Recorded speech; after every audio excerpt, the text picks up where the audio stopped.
If you are tuning in to the live stream right now, you are listening to the hottest live stream on the internet right now. It's channel Gboot 2786. This is Gavin Rashad with Gavin Rashad Presents. Whoever you are, wherever you are, I hope you are blessed and doing safe. Tonight, we will be discussing some legal topics, in particular, leaving empty hand. We're discussing the Michael Jackson situation. Last week, of course, the state secured a huge victory in the Michael Jackson molestation. Well, it's a suit that was filed by Wade Robson and James Safechuck, those two sissies that did the Leaving Neverland documentary. And also, we will be discussing 150 days later, or 180 days later, rather, the Bill Cosby appeal that is still pending. Right now, I need you all to sit back and relax as we discuss these topics. This is your host with the most, Gavin Rashad, only on channel Gboot 2786, Gavin Rashad, and on Periscope and Facebook at Gavin Rich 2786 on Periscope and Gavin Rashad on Facebook. Guys, let us begin and let us check out this awesome tune.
All right. How we doing, family? Welcome to another edition of Gavin Richard Presents here on channel Gboot 2786, Gavin Richard, and on Facebook as well as Periscope, Gavin Rich 2786. Whoever you are, wherever you are, I hope you are blessed and doing safe. Let me begin and apologize, ladies and gentlemen, for changing our time, as well as what we were expected to do tonight. Our guest, Mr. Andrew Jones, who's a fellow attorney and colleague of mine, was feeling under the weather and was unable to make it tonight. We were going to have an important discussion about these two topics that we're going to discuss with regards to leaving empty hand and the Bill Cosby appeal. I know a lot of people have questions about that, what has happened and transpired, and it's going to relate to something that took place earlier this weekend, and I'll get to that a little bit later. But for those that know, this happened last week. This is coming from NBC News. Now,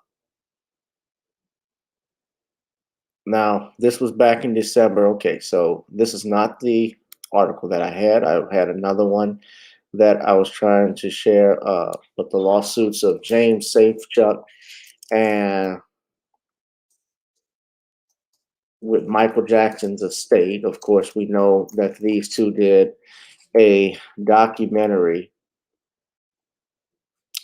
All right, so this is the LA Times. This is it. Now, this isn't actually it. I'm trying to find the estate. I thought I had this all pulled up. Now you notice you don't find it anywhere here. But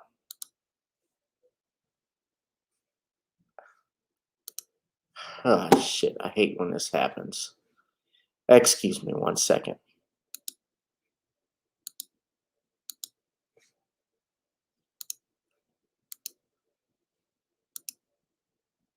So this was one verdict that happened recently I wanted to discuss, and I was trying to bring on Brother Jones to talk about it. Of course, you know about the lawsuit that was thrown out by out in Los Angeles by James Safechuck and by filed by Wade Robson about their lawsuit against the estate over the Leaving Neverland project.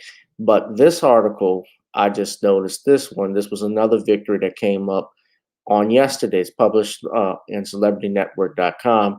This is hard to believe, but the value of Michael Jackson's name and estate at the time of his death, they have valued it at $4 million. Now, it states here at the very top in the first sentence that the value of a celebrity's name and likeness is a tricky and somewhat abstract question that can be extremely contentious when the IRS gets involved. One notable dispute was recently resolved between Michael Jackson's estate and the IRS. The IRS contended that the value was $161 million, meaning Michael's name and likeness. The Jackson estate contended that the value was $2,105. Wow. Talk about deprivation in value. Deprivation in value. But they made an agreement, or this was handled in the United States tax court. They concluded in the end that Jackson's name and likeness was worth $4 million at the time of his death. The ruling also involved a few other aspects of the Jackson estate tax situation, but the estate value was the most significant part of the ruling. Of course, John Brinker and John McClain are the co-executives of the estate. They state that this thoughtful ruling by the United States tax court is a huge, unambiguous victory for Michael Jackson's children. While we agree with some portions of the decision, we believe it clearly exposes how unreasonable the IRS valuation was and provides a path forward to finally resolve this case in a fair and just manner. So this would significantly lessens their initial $161 million valuation, reducing their tax burden. Now, keep in mind, Michael's been dead for over 11 years now, a little longer than that. And They're stating that one of the reasons it took so long to land on a valuation was Jackson's reputation at the time of his death in 2009. Yes, he was one of the most famous people on the earth, on the planet. I think he was the most famous. But his career and earning potential were lower than they had ever been. The reduced value was due to accusations of child molestation and various other scandals and public relations disasters that plagued Jackson in the last decade of his life. And the judge in this case, Judge Mark Holmes, explained his ruling. In the last 10 years of his life, he received almost no revenue related to his image and likeness, despite being one of the most well-known persons on earth. This is all to say that any projection of revenue from the use of Michael Jackson's image and likeness should be met with skepticism.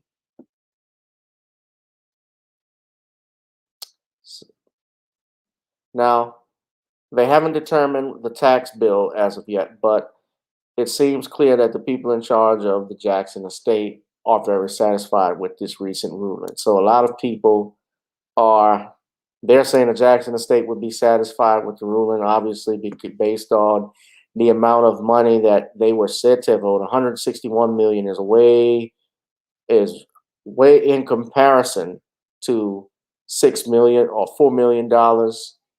Uh, there is no comparison. That is a stark contrast. So obviously, if the state is paying a huge tax burden, it's not as bad, or it's not as bad as it looks for them or for the state to have to pay estate taxes to California, especially in California. I know how expensive it gets.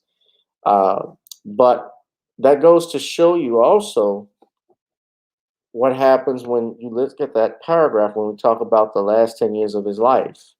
Michael Jackson was not securing any real revenue uh, due to the accusations of child molestation that he had faced. I mean, you have celebrities you wouldn't think that are so well known, you would think that they would be sitting on money. Uh, and, you know, revenue wise, from his album sales, obviously, from what he made in the 80s to even the 90s to what he had in mid 2000s was completely different. You know, obviously, yes, he had assets that were wealthy that made him a great deal of money from owning his own music publishing company, MyJack, which is published his own songs, and then of course you had Sony ATV.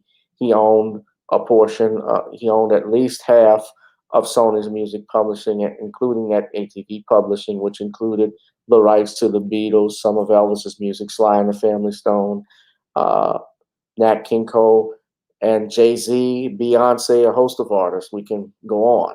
It's the largest music publishing company in the world. So I still find it hard to believe that Michael didn't have or wasn't a multi-millionaire even in debt. But did his revenue, as far as him being a recording artist and selling albums, take a hit from the accusations? Yes.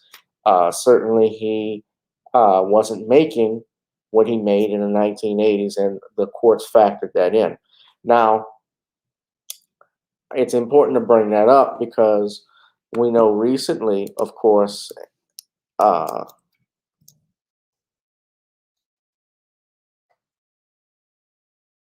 I had a phone call.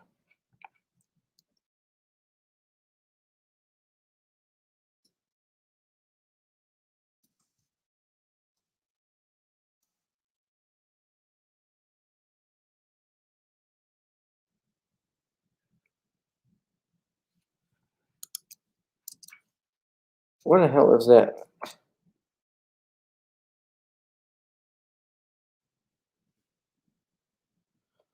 All right, this is what I'm looking for. Now, you guys know, and Nicole, shout out to her, last weekend or a couple weeks ago, she had uh, Todd Jackson, Michael Jackson's nephew, Tito's boy, come on her channel to talk about the lawsuit that was dismissed. Now, that lawsuit that was dismissed was Wade Robinson's lawsuit that was brought in 2013. Los Angeles County Superior Court Judge Mark A. Young was a judge in this case at that time, and he threw the case out. He says here, the Jackson's estate, he granted a request to dismiss the suit. So a motion to dismiss was filed, or some type of exception, but I think it was a motion to dismiss against the estate that Robinson had bought in 2013. He states there is no evidence supporting plaintiff's contention that defendants exercised control over Jackson, the judge wrote. The evidence further demonstrates that defendants had no legal ability to control Jackson because Jackson had complete and total ownership of the corporate defendants. So what they were doing essentially in this, their only recourse was to sue Michael Jackson's estate because, you know, Michael is no longer here, and the estate, of course, has gathered a lot of money in recent years. And then to top that off, with the estate gaining all the money that it has. What's up, Bossa Queenie? Gavanina. Who's Gavina?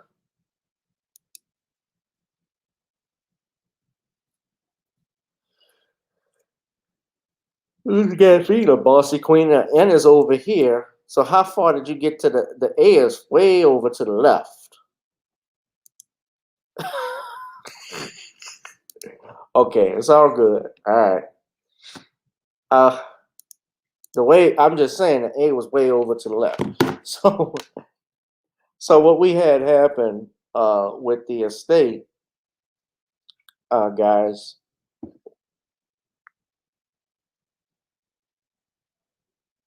was that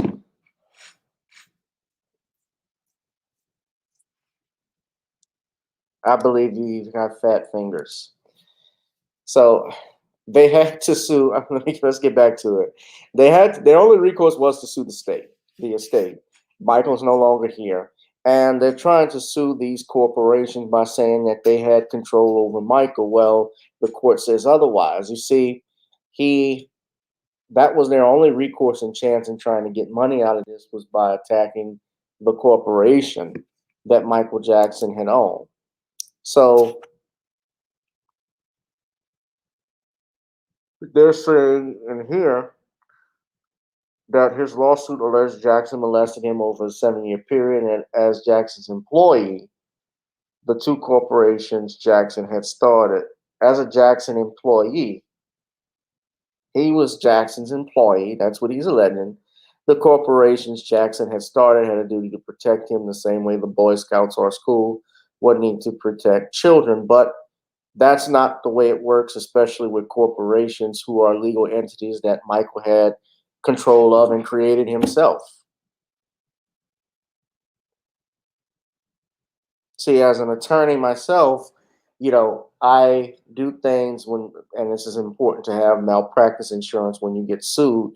You may have clients that will sue you, but then again, as an attorney, I am the manager of my law firm, and my law firm is an LLC. And it's important because you mention your LLCs and your companies because you will not be personally liable yourself as the individual, but as the company or a corporation. You know, a corporation is considered a juridical person. An LLC is considered a juridical person. And the other reason why they brought this was because California had a new law that has been added. Of course, that law is to give, no prescription on when you can file a child abuse lawsuit. So another judge had previously dismissed the lawsuits filed by Robson and Safechuck in 2017, finding the statute of limitations had expired. But an appeals court revived the legal actions in 2019 after Governor Newsom signed a new law giving those who allege child sexual abuse no longer to file lawsuits. I believe in California, they have removed the statute of limitations. And let me say this. This is hard as a defense attorney. You know, whoa. This is hard as a defense attorney to even defend, because what happens, sadly, is that how can I defend something as an attorney from 20 years ago, 30 years ago, with no evidence? Of course, child abuse, we know is sad and it's horrible when it happens. And those are things that certainly we encourage children to come forward. We certainly protect our kids, want to protect our children. But again, especially when we look at the Cosby situation as well, how do we defend something 20, 30, 40 years ago that we have no witnesses, we have no access to information, nothing. And it makes it much more difficult. And guys, why I was saying whoa, whoa is because I didn't expect this person to come on, and I see her nodding her head, but she is here. Y'all put your hands together and show your look. We're gonna do it like Steve Harvey says. Y'all, hold on. I'm gonna do it right. Let's do it like yeah. Oh man, I got to tell y'all, this is bigger than having me host that versus series with Earth, Wind, and Fire and the Isley Brothers. Y'all show your love and put your hands together for the one and only Miss Nicole Lewis, aka Nicole's View. What's going on, darling? What's up, y'all? What's up, Gavin? What's up? I didn't expect. Thank you for tuning in. Yeah. No, I made it home in time. So I wasn't for sure I would make it, but here I am. Thank you. I appreciate you for stopping by. I really appreciate it. Because Andrew was going to be here, but he fell ill. So Right. yeah, we were going to talk about. We were just talking, and we were just. I saw you were tuning in and listening. How long were you? I didn't know how long you were there. Oh, I just came in. So okay. Yeah, I'm just kind of, I'm late to the party, but I'm here. Oh, you on time. The chat room. Yeah, the chat room. Jaleel says hello. Bossa Queenie says hello. Hey, y'all. Y'all know Nicole from Nicole's View. I don't have to tell you to subscribe because I'm 90% or better if you are subscribed to her channel already, because in part I got all of my followers from you in part. So that's that says something. But then again, if you are not subscribed to Nicole's View, you need to subscribe to her channel, and also her Twitter, which is, what's your Twitter account? At BLK and Liberation 84.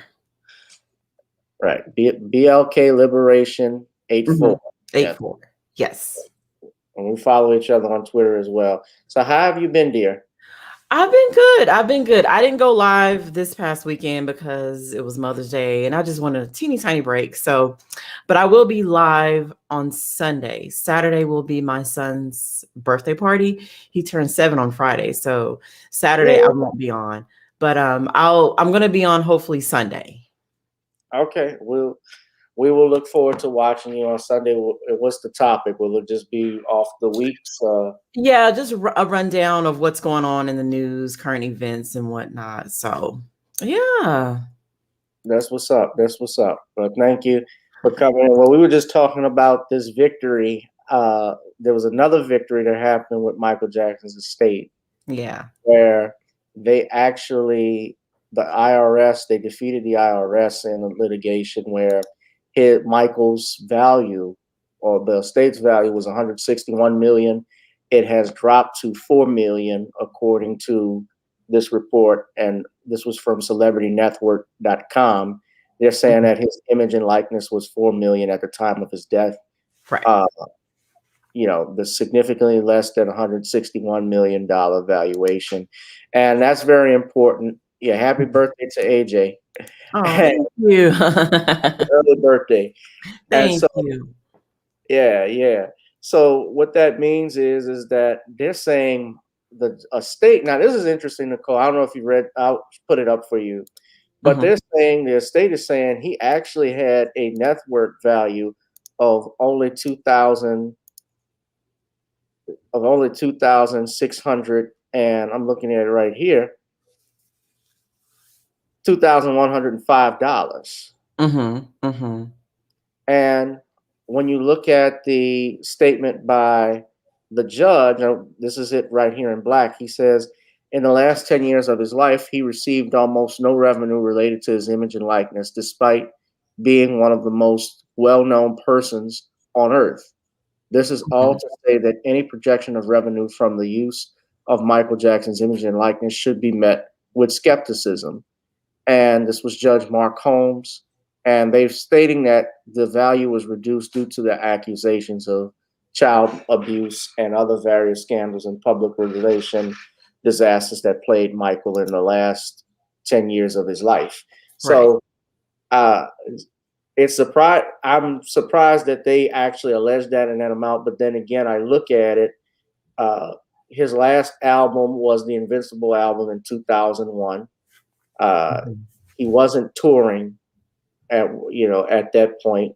And I remember he went away for a few years. He was actually living in Bahrain, if I'm not mistaken, back in 05 or 06 after the trial had ended.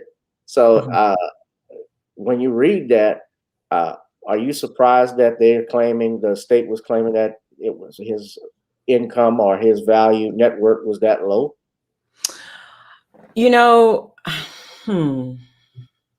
A little bit, but at the same time, not really.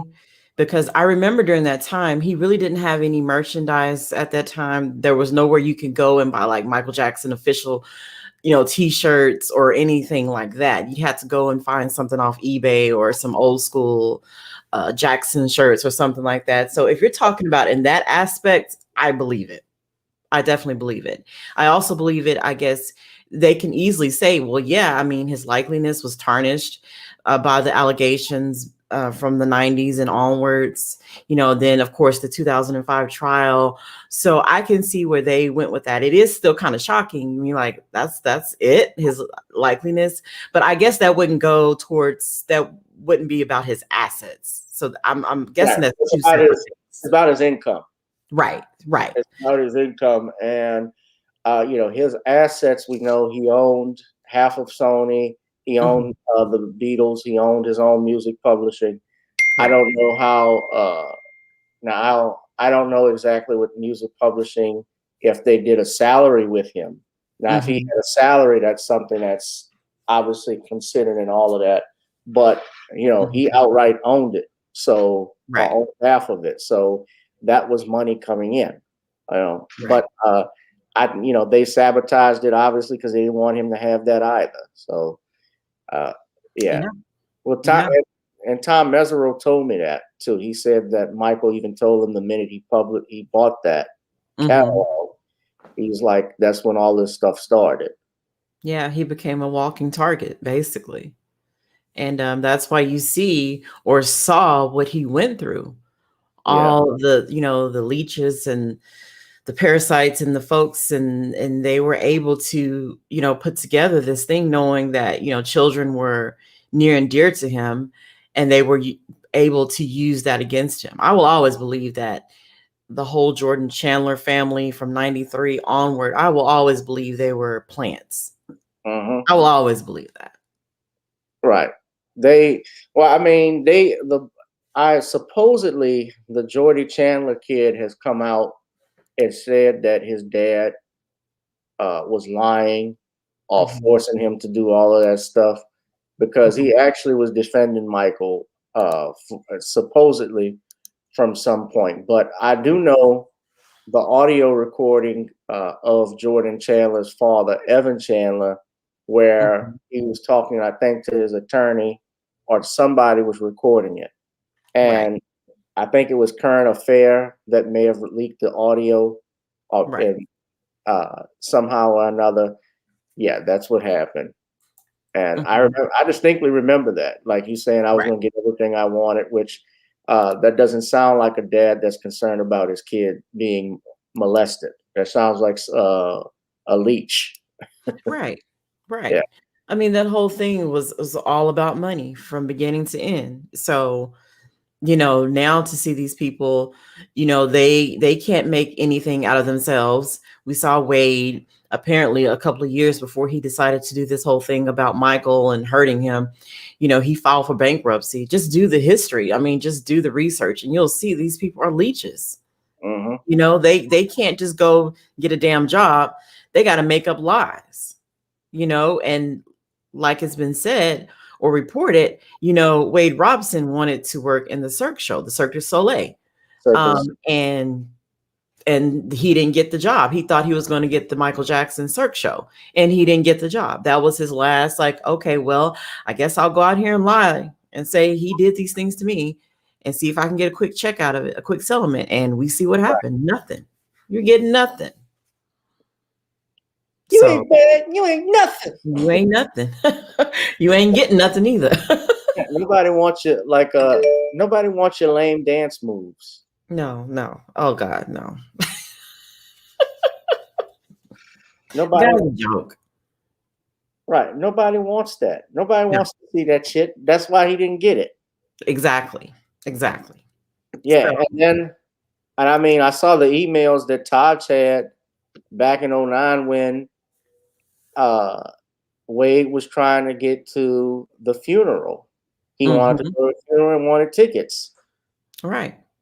There you go. I mean, the man wanted to get married at Michael's estate at Neverland. So he did all these things to you, yet you want to get married at his estate. That doesn't even make sense. It makes no more sense than these women that came out against Cosby. None of it makes sense. And when you do the research, it's right in your face. What's going on here. And this was a statement that was released from the Jackson estate. This is part of the article. Wade Robson has spent the last 8 years pursuing frivolous claims in different lawsuits against Michael Jackson's estate and companies associated with it. This is Jackson Estate Attorney Jonathan Steinspar said in a statement after Monday's ruling. Jonathan Steinsapier. Yeah. Yet a judge has once again ruled that Robinson's claims have no merit whatsoever, that no trial is necessary. And what happened, especially and why they did this, and I think the judge had to dismiss this because if you've allowed a suit like this to go through, Nicole, where they're suing corporations and claiming that the person who created this company, this corporation, basically was an employee, you're an employee, you would have a whole bunch of lawsuits being flooded in the court system, in the Los Angeles court system right now, in California's court system. Right. And the issues, especially when you remove statute of limitations and so forth, like with Cosby, for instance, is that, again, how can I defend something like this if I'm a defense attorney? Correct. I saw Taj, and I know Taj said he supported when you did your interview with him. Shout out to him and applause for you on that interview. But my thing is how would I defend that as a defense attorney from something 30, 40 years ago? Exactly. It makes no sense. Right. There's no eyewitnesses. The only eyewitness you have is the accuser. There's no DNA evidence. It's been 30 years. So whatever you have has been destroyed unless you're like the woman with R. Kelly who supposedly has the shirt with the jizz on it, that you held for 19 years. I still can't believe that. That's all I can say. You haven't heard much about him. Right. He's still waiting for a trial, right? It's almost been 2 years? Yeah. He's been held? Isn't that illegal? There certainly is a speedy trial issue. I wouldn't say it's illegal because they did have the pandemic that slowed everything down, but so that's what they're relying on, basically. Yeah, I can imagine they would rely on it, but also the thing is that as a defense attorney, as a defendant, if you've been held in custody for so long, you have a right to a fair and speedy trial under the Sixth Mm-hmm. Amendment. So, you know, and remember, they've been adding all charges. They got him on a RICO statute. I remember that. Right. RICO was what they did to get the mob. Right.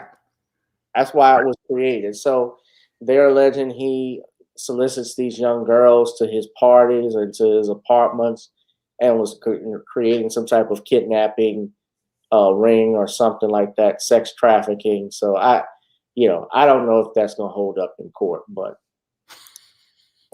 Yeah, this is why it's taken so long. And I don't even believe the whole pandemic thing. I believe they're still trying to build a case against Kelly. I believe they jumped too quick with it when it came to R. Kelly. They started just charging him based off of a documentary series. You know, the whole Surviving R. Kelly. And I believe to this moment, they are trying to make a case against him. Right. Did you lose friends? Let me ask you something. Did you lose friends or family when you would bringing all that stuff up? I remember when you criticized that docu-series. No, not really. No, I mean, I stood firm on what I believe. There may have been some people who followed me and didn't like my stance when it came to that, or Cosby or Jackson, but not like close family or friends. It's just that is what I believe. You know, it's not to say that I'm dismissing everything R. Kelly may have done in the past. No. But at the same time, we can't judge somebody for something that they went to court over already. And now we're going by documentaries and movements and feelings and lynch mobs. That's not justice. That's not justice. That's chaos. I mentioned that. You're right. I mentioned that because I'll never forget when that docu-series came out. I had some criticisms about it, and I had people arguing back and forth on my timeline about you supporting a rapist, you supporting it, you supporting somebody that abused children. You know, how could you do that? I said, y'all are attorneys. Y'all are attorneys, number one. And that's the most dangerous thing, because as a sworn officer of the court, we believe in the Constitution, innocent till proven guilty. It's not a matter whether I like him personally. I don't. But he's entitled to a trial, not by trial, by docu-series. And that's what we had. Because it was almost we tied it in with Michael Jackson and Bill Cosby. Remember, you had the Women Against Cosby that was on CNN, and A&E had one called The Cosby Women or something like that. Then you had the Leaving Neverland, and then it was Surviving R. Kelly. Now, what's interesting, Nicole, if you watch and look at HBO Max, they had Farrow versus Allen, this Woody Allen docuseries where they're going after Woody Allen for the stuff he was accused. But then HBO released a statement that said that they were not going to pull Woody Allen's movies because there was talks about them doing that. So what's the purpose of all of it? Of having Farrow, the Dylan Farrow documentary, and you also got Annie Hall in the same on demand as well. Right. These people, they don't know what they want to do. No, I know what they want to do. They're people, they're going to protect their people. Yeah. They say you're going to cancel R. Kelly. You're going to cancel Michael Jackson. You're going to cancel Bill Cosby because we run this. That's what that is. We can play the game. Okay, we'll put together some little inky dinky documentary about Allen. And did it get half the exposure that Cosby's got, Jackson's got? No. People talked about it briefly and then it just went away. There was no Me Too. There was no Oprah Winfrey doing some after special about it. They just did that to say, okay, see, we did something. And then just not talk about it again. People didn't even take it seriously. Yeah. They didn't take it seriously. So there you go. No, they didn't take it seriously. And HBO, you're right, Jaleel, they want to save face, but it's about ratings. It's about selling selling to the public and so forth. Media is controlling. It's called television programming. See, there's Right. another part we just abbreviate and call it TV, but it's Mhm. called television programming because it wants the audience to feel a certain way and think a certain way. That's what they do with their programming. CNN is no different than Fox News, except it's just one is to the left and one is to the right. That's right. Yeah. That's right. Agendas. That's all it is. Agendas. Mix up some agendas, some racism. Voila, there you go. And I'm just so glad that, Michael is getting these wins, sadly via the grave, but he's getting them. And I hope that HBO has to pay up the wazoo.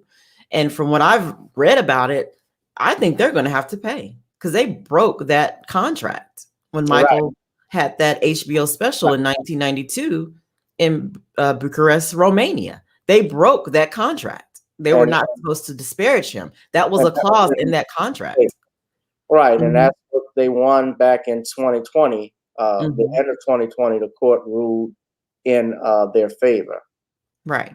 Right. Because they sued for $100 million and they said that it could move forward. Now, it didn't say that the case was finished, but what it just stated was that it doesn't have to go through arbitration. It says that it can move forward as provided in the contract. So it's not irrelevant. Right. From what I heard. Excuse me, let me correct that. They took it to arbitration, but what it was that the suit, and the judges even said that the suit may be frivolous, but the clause was there. The contract was the contract. There you go. And it was in black and white. And the words were not sliced up, diced up. It was pretty bold. Right there for you to read. And the last I've heard it with it is HBO wants to make it private. So, but the state wants it public because they want to expose HBO. HBO, if you did nothing dirty, you would want it public. Well, public arbitration. Up their nose to spite their face. They're the ones that made it public when they published that bullshit docuseries. So, you know what? Let them have it. Yeah.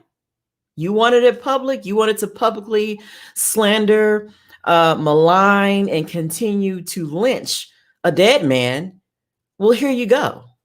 Keep it public. Don't try to hide now. No, because they know that it's not going to look, it doesn't look good. Like I said, the state hasn't won it, but it's heavily in their favor. And I hope they have to pay. I have my issues with Michael's estate. Don't hate him, don't love him, but it's just like, wrong is wrong. Wrong is wrong. So, hey, I do hope they win at the end of the day. It's all about being on code at this point, So, and in a bit of news with that, just recently, here was something else too, Nicole.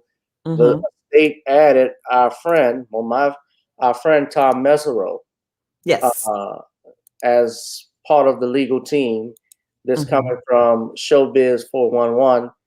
I'm told that Jackson Estate is preparing for battle with HBO in their arbitration case over the documentary Leaving Neverland. They've added to their legal team Thomas Mesereau, the superstar defense lawyer who brilliantly convinced the jury to acquit Jackson in his 2005 child molestation and conspiracy trial. The other members of the team are Brian Friedman and Jonathan Steinsapier. Did I say that right? Did I say that right? Is it Stein? You're probably saying it right. I can't even see it on my screen. Let me see if I can see it on my screen. Oh. There we go. I can zoom in with this. I guess it's right. Steinsapier. Yeah. Close enough. Yeah. You know me in names too. I butcher names like all the time. I butcher them like Steve Harvey. Me too. Miss Philippians. I apologize to Miss Philippians. I take full responsibility. It says it on the card here. Yeah, but so that's going to be interesting to get Tom back in there. Tom is a friend to the show. He's been on several times, and I saw he was on Vlad.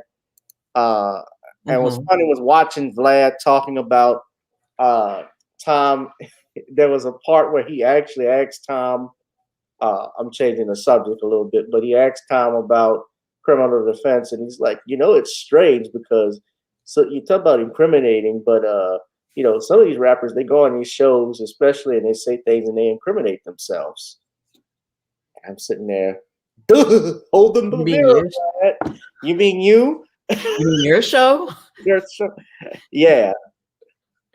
I mean, that guy is just. I just don't get it, but okay. He gets the views, right?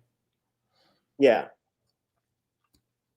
He's made a healthy living off of us. Yes. Oh, yes. And send some of y'all to prison. I mean, hey, talk about the ultimate agent.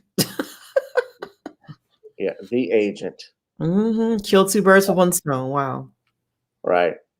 Yeah. So I'm in Tyree. What's up, Tyree? He says the hypocrisy is real. They want us to mute Michael, Bill, and R. Kelly, but they continue to honor and immortalize scumbags like Phil Spector. Yeah, Phil Spector. I just saw he's getting. He was awarded they did a tribute to him at the Brit Awards or something like that recently.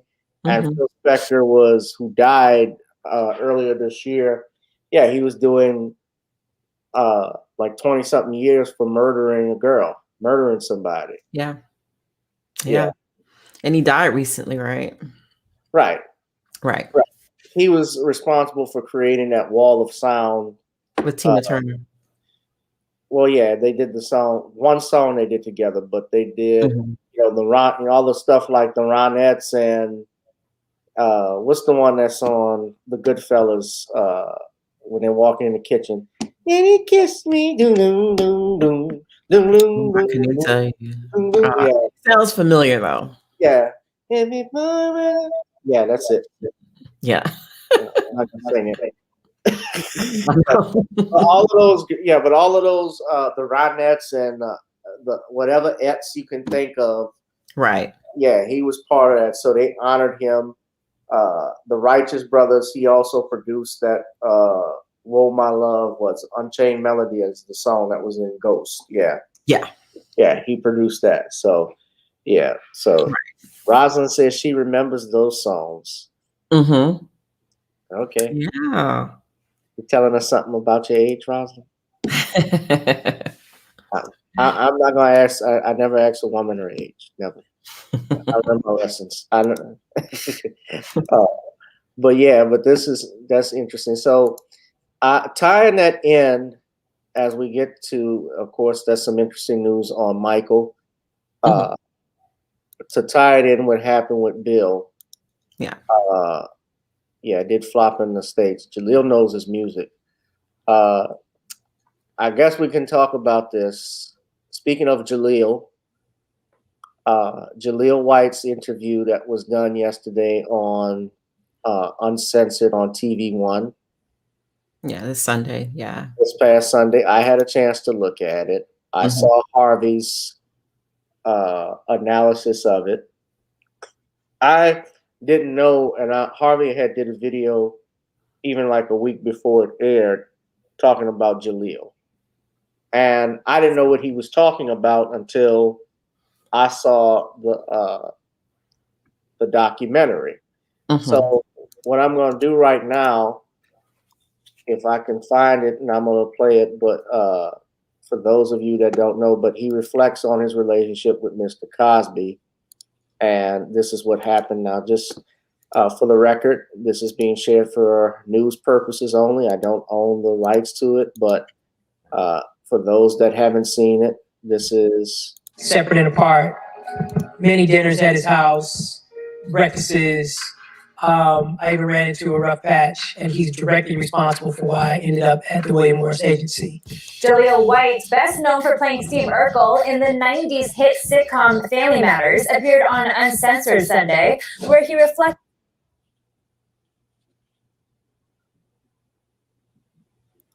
Okay, what happened?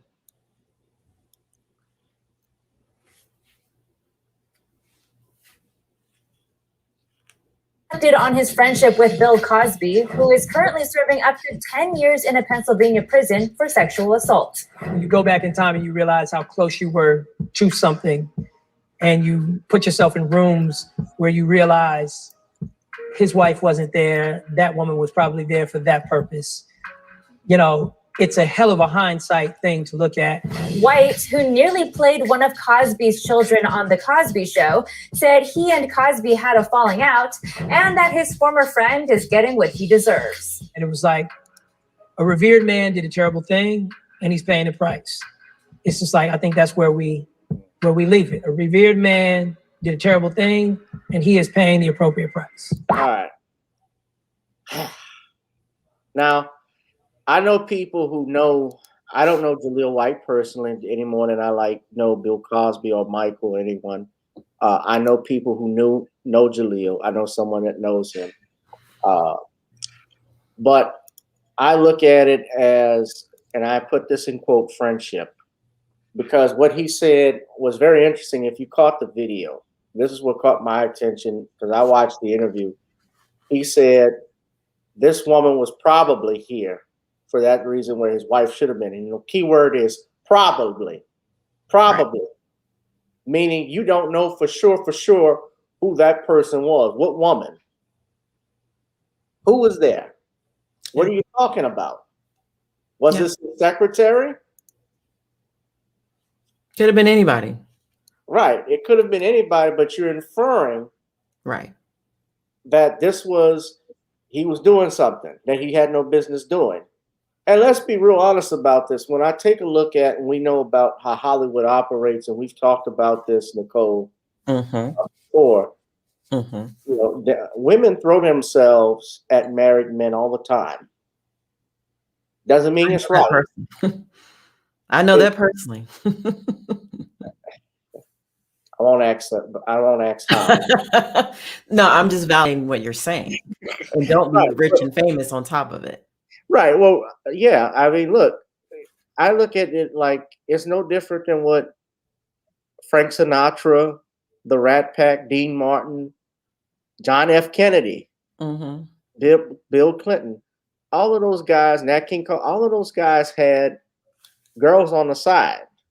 And if they were there, then while it might be adultery, which is which is a sin against God, is it something I can actually throw you in jail over? The answer is no.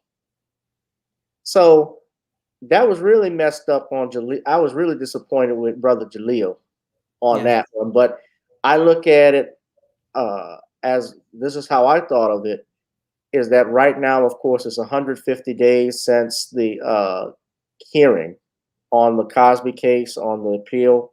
And the judges, I think, are about to make a decision. So what typically happens is that they will go to a celebrity, they will go to, and in particular, they find a black one that will throw shame on another black man, especially one that's about to likely get out of prison.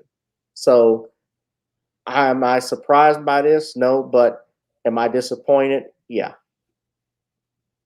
Absolutely. Absolutely. Well, I got word that the whole 150-day thing was that's not the, that's it. Apparently, they can keep this going on for a long time. The judge is trying to make a decision. So we're still waiting on that. That could be any day. That could be a long time from now. I'm hoping it's sooner rather than later. Right. This man is up in age. This man is blind. This man, in September, it will be 3 years. They've had him put as a political prisoner in SCI Phoenix. I say that with much gusto. I believe in that 100%. You and I know we feel that Cosby was set up. Okay. I feel more people are now starting to see what we've been saying. Of course, there's not a ton of people coming all at once, but I'm noticing an uptick in the Cosby pages, people wanting to know what really happened here. What really happened here? You had a mainstream media that was A-okay with bringing this man down. You had a lot of us, like you said, Gavin, in Black Hollywood, they got scared, butt cheeks got tight, and people ran away from him. You had a few writers out there who still believe in his innocence. Faison Love. Shout out to Faison Love. Faison Love. Right. Eddie You had a Griffin. few. Mm-hmm. Yeah. Louis Dix. Joe Torre. Mm-hmm. Yeah. They and even Phylicia Rashad. Yes, absolutely. We cannot forget the beautiful Phylicia Rashad. She has been, his friend, steadfast through this. Of course, I know for her own sake, she said something once when the allegations first hit, and then she just kind of left it alone. And I can understand that. She's still in that industry. So, she just wants to, just do her thing behind the scenes. I totally respect that. But we know that there are those like Jaleel White and many others who this man has helped catapult them into this industry, only for them to come around or turn around and just say, oh, he must be guilty. He did it. None of these people probably sat not one day in that courthouse and witnessed what I witnessed. It was a lynching. It was a lynching from top to bottom, politically, through this system, this so-called justice system. The whole thing stunk from high heavens. We've talked about this ad nauseum. And if those justices in Pennsylvania do the right thing, they will do the right thing, because they know that that whole case was a farce. It was an absolute farce. And you have folks like Jaleel White, they get out here. I'm sure they told him, oh, just go out there and do this and do that. And we all know Jaleel White, well, maybe y'all all don't know. He was into it with his baby mama. His baby mama, this white woman, some years back was accusing him of beating her. So it takes a lot of nuts for you to come out here and just pretty much say, he's saying he did it and he's paying for it. Right. Like what court document have you read? What research have you done? Like, how dare you? A lot of y'all. This country kills innocent Black men. Right. So how far-fetched is it to not believe that Cosby was set up? Okay. And you just had a story that came out about a Black man that was sentenced to death row and killed, and they find out years later that DNA, he didn't do the crime. So things happen. Our justice system is not perfect. That's why when someone gets convicted, there is still another process that goes forward, which we call the appeals process, because there could be what we call substantial errors that were made that was significant by a judge. For instance, now Derek Chauvin, although I don't think it may go anywhere, but he's trying to file an appeal stating that there were improper jury instructions, that the jury wasn't sequestered, and claiming Sixth Amendment unfair prejudicial trial from undue influence by the media. That's the Shepard versus Maxwell case I was telling you about, that applied even in the Cosby case, because the whole Me Too thing was taking over that courtroom. The judge had no control. Unlike this judge, although I don't really like comparing the two, but this judge, I could say he had far better control in his courtroom in Minnesota than what Judge O'Neill had out in Montgomery County, Pennsylvania. That I do know. Yes. We could talk about this all night, but the facts are the facts. This judge sat up here, and I love how people are talking about this juror that was on the Chauvin trial, and the defense attorneys are like, oh, now with the appeals part, we found out that this juror went to some Black Lives Matter rally, and he had on a shirt with Martin Luther King on it saying, stop stepping on our necks, or something to that effect. And now the media blew it up. Oh, look at here now, what's going to happen, blah, blah, blah. But when we were out here talking about the one juror on Cosby's case, who basically said before the trial even started in jury selection, let's just go ahead and find him guilty so we can all go home. That juror was never struck. O'Neill kept him on. But the media is not blowing that up. They never blew it up. He was not. And in fact, the judge, if he had wanted to, for cause, he could have dismissed that juror just so that there'd be no question of impartiality, or partiality, I should say, but he didn't do that. So he didn't do that. Yeah. So, but it is what it is. But And we comb that into what happened with Phylicia Rashad when they voted. They actually voted her, I believe, the greatest TV mother of all time. Yes. And somehow or another, one of these trolls came at and attacked Queen Rashad. Yes. And Black Twitter let her have it. Yes. This was Lisa Talmadge. She said Claire Huxtable was an enabler of the longest and most prolific drug rape predator in United States history, Bill Cosby. Everyone on set knew he was a sadistic predator. Everyone. 75 women drugged and raped by Cosby, and he got away with it because of enablers. Well, there was only one problem, Miss Talmadge. Claire Huxtable isn't real. And then the other part is that what? First and foremost, all the women don't even say that he raped them or that he was drugged. They were drugged by him. Some have said he touched me inappropriately. Some said he bumped against me. And a lot of their stories have been found to be not credible, I dare say. So this does not shock me that they would say this, but I'm glad Twitter came to her defense, to Miss Phylicia Rashad and for Miss Claire Huxtable, although Claire Huxtable's fictional's defense, because it was not the case. Right.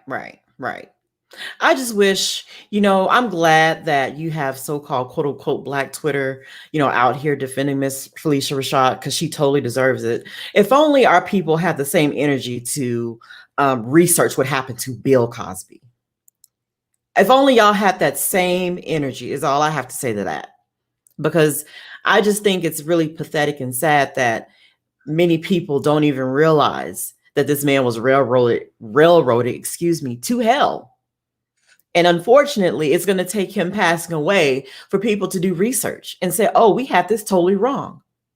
That's what the only thing that irks me about this is that nobody cares to listen to us and actually do the research, actually look at what happened to him, and not just, throw your weight around when, oh, y'all ain't gonna mess with Miss Rashad. Hey, not to say I'm not down in that. I'm glad y'all are out there. Call her ass out, because she's actually friends with one of the accusers. That's why she did that. Right. She's friends of one of the accusers. I think she's friends with, it's not Andrea Constant, I don't believe, but I think there's a picture of her floating on Twitter. Someone had of her with one of those at the trial. I posted it. Yeah. Oh, that was you posted it? Okay. I posted that. So it was found out that she's actually one of the friends of one of the accusers, liberal LGBT, say no more. I mean, these folks have been after Cosby since day one with this. So it's just despicable. It's despicable, and unfortunately, we won't get it until it's too late. Yeah, it sounds, well, we got to keep pushing it, and that's what we're doing here. Keep pushing it every day to talk about stuff like this. It's important that we support each other and bring out stories like this, because Mr. Cosby, why it was so, here's what's disappointing about all of this stuff, with all the people that have talked down on Mr. Cosby now because he's elderly, he's up in age, and really he's not speaking. But when I look at Jaleel White, when I look at D.L. Hughley, I look at Earthquake, Lunell, John Amos, even all these people that have said something about Bill Cosby. Here's the interesting thing with all of that. Bill Cosby single-handedly is the reason why all of those people are in the entertainment business. Absolutely. They may not know it.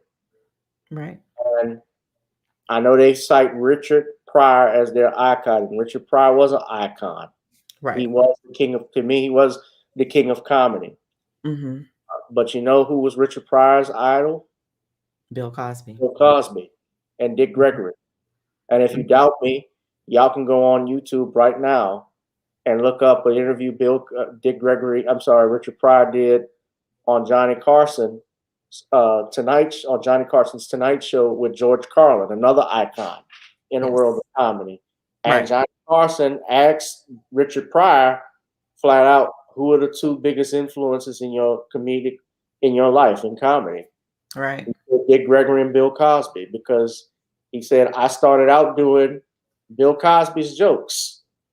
Mhm. That's how Mhm. Richard actually started, because Cosby was a squeaky clean image. He could go in front of white audiences and stand flat foot and tell jokes about family growing up. Now, Right. that wasn't Richard Pryor's style later on, of course. Right. I like that style, over Cosby. But whether you think Bill Cosby was not as funny than Richard Pryor, okay, that's fine. Mhm. But he damn sure was just as groundbreaking Right. as Richard, if not more, because of the work that he did and what he was able to do in Hollywood. I mean, Mhm. creating the Black Stuntman's Association, Right. getting black hair stylists and costume designers and wardrobe. Correct. When white actors would put on blackface to play, white stuntmen would put on an Afro wig and blackface, he didn't allow that. He said, no, we need to have black stuntmen working behind the scenes. We need people working in the director's chair. He's responsible for that in large part. And Yeah. and not to mention also the monies he's given to black colleges and universities. How is it that you all can say Bill Cosby never didn't care about the black community, like Michael Eric Dyson? And Dr. Dyson is a big disappointment in recent years, because he's been, he's part of that left wing, left talking point stuff that he does. I remember when he defended Bill Maher.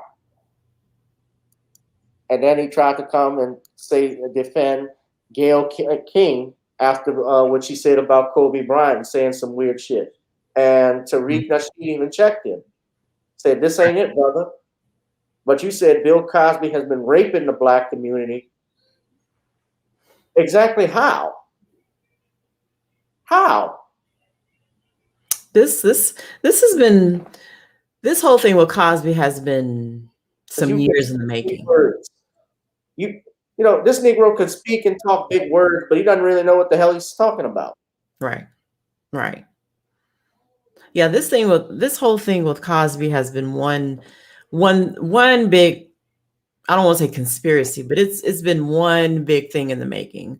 I mean, when I really look back on it, I look at what he's went through, ups and downs, the murder of his son, to this at this age. A lot of people theorize that they feel the takedown of Cosby was a liberal agenda.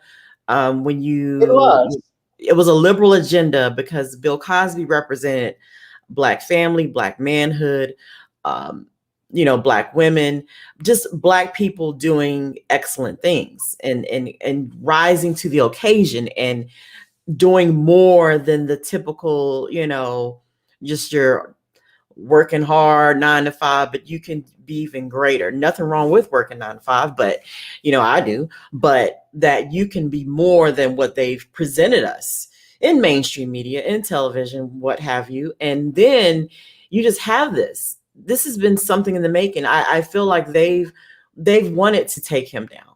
They were just waiting for that grand opportunity. And it presented itself. It presented itself. So I'm just, when I think about it, and I'm just like, you feel like you're alone at times. You're just like, why don't people see this for what it is? Like, how can some people be, especially our people? I'm not even talking about the outside. Hey, but if you see it from the outside and you see what we're saying and seeing whatever, thank you. But our people don't see this for what it is. You know what it is? And Damon Wayans said this on The Breakfast Club. When Bill Cosby, he started criticizing young Black men, especially the hip hop community. Yeah. He was not a fan of a lot of the stuff that was coming out in the 90s. Like, he didn't embrace that generation. Marlon Wayans talked about it. And I remember he even said how Cosby was very critical of their television show and shows like Def Comedy Jam. He was not a fan of that. And I understand, you know what, coming from where he was and how he came up as comedians, they didn't talk the way that they talked, especially if you were trying to make it mainstream. Right. And a lot of people, and be honest, Bill Cosby wasn't the only one critical, though, in fairness, of Def Comedy Jam. Even Chris Rock was critical of it. David Allen Greer, who even sided against Cosby, he even said there were times when he watched Def Comedy Jam and was like, oh my God, this is setting black people back 400 years. So it wasn't just Bill Cosby. Even with Eddie Murphy, Nicole, Lucy criticized Eddie. Lucille Ball said Eddie was filthy. See? Rodney Dangerfield and Eddie Murphy even talks about this, criticized Eddie Murphy. Mm-hmm. It wasn't just Bill Cosby that was critical of that. So I don't understand why people, Chris Rock did a joke on Arsenio. He said, I saw a man cursing so much on the Def Jam, I thought he had Tourette's syndrome. Like, why the chicken cross the road, bitch? Right. Right, that's what Chris Rock made a reference to that. Yeah, and even Arsenio came at Bill too. So it's easy to attack him because low-hanging fruit. And that's Black Hollywood in general right now doesn't have a spine. No. There is no spine. It doesn't exist. Okay. Because I've talked about this before with Drew, and we were like, this would have never happened in the 90s. They tried it and it didn't go anywhere because we would not have tolerated it. Now we're in a different era where we believe anything goes. What's normal is, criminalized. What's not normal is praised. So it totally makes sense for them to go after Bill Cosby. It makes total sense because he represents that old school traditional family, black family. Right. That's not in the agenda. That's not in Black Lives Matter agenda. Yeah. Well, it is a left-wing agenda. It's like when Malcolm even said the white liberal is even worse than the white conservative because they'll pretend to be your friend, and meanwhile they'll stab you in the back. And you see that. Bill Maher, you look at him and how he's acted lately because he's part of that liberal, supposedly white liberals thing, but he's shown his ass as of late. You have the stuff on CNN. Remember when Jake Tapper talked bad or down on Minister Louis Farrakhan? And by the way, happy birthday to the Honorable Minister Louis Farrakhan. Today is I believe it's his 89th birthday, if I'm not mistaken. Yeah, he doesn't look at it like it too. Right, he looks good too. He looks good. Yeah. And I've been seeing it all on my timeline. They've been wishing him happy birthday. But even though you can't reach him because they've suspended his accounts and stuff like that. But this was definitely a left-wing agenda. You can prove it was left-wing because when Joe Biden was running for president, Me Too movement had stopped all last year. You didn't hear too much about it because they knew his stuff was going to come out, and they got to beat Trump. We can't have that. Yeah. It's just sad. It's sad. I just wish that a lot of us were definitely more awake and aware to what is happening or what has happened. Those of us, out here who, if you follow me or Gavin or Harvey or Drew or any of us out here, Jason Black, whoever, Tariq, you name it, we try to come out here every day and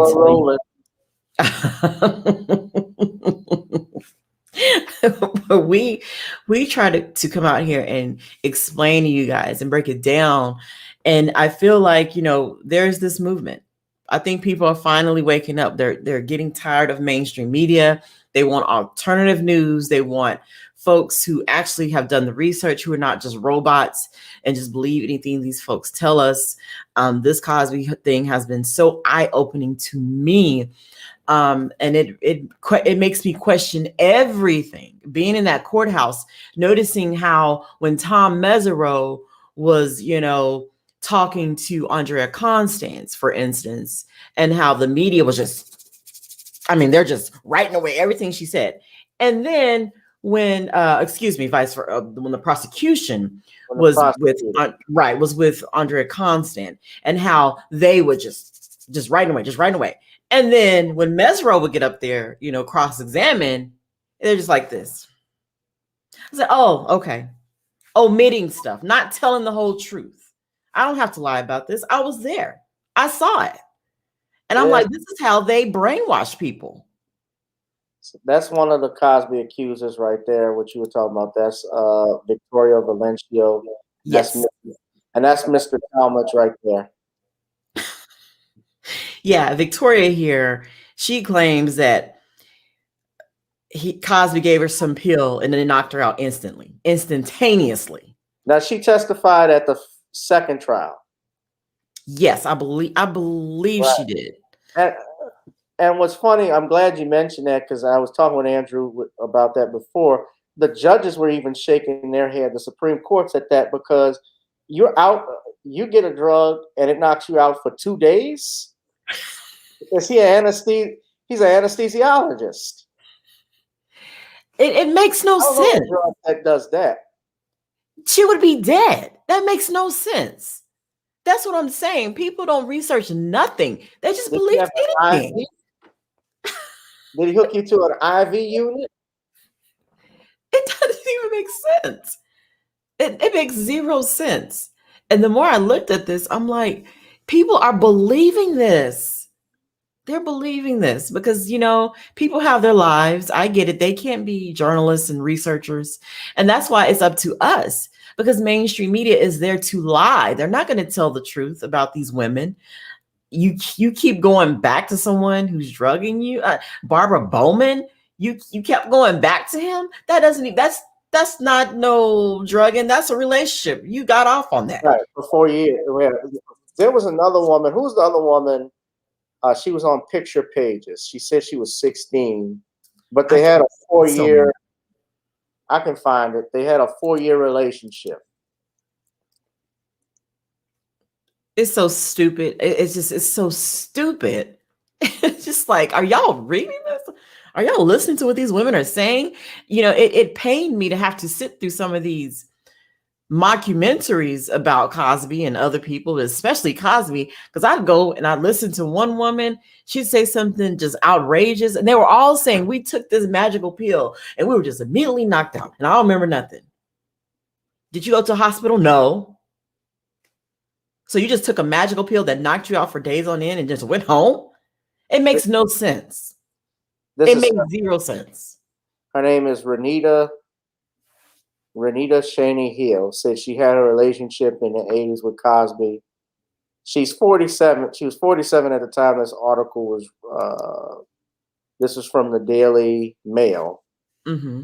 She says they met when they were 15 and lasted 4 years as he paid her college tuition.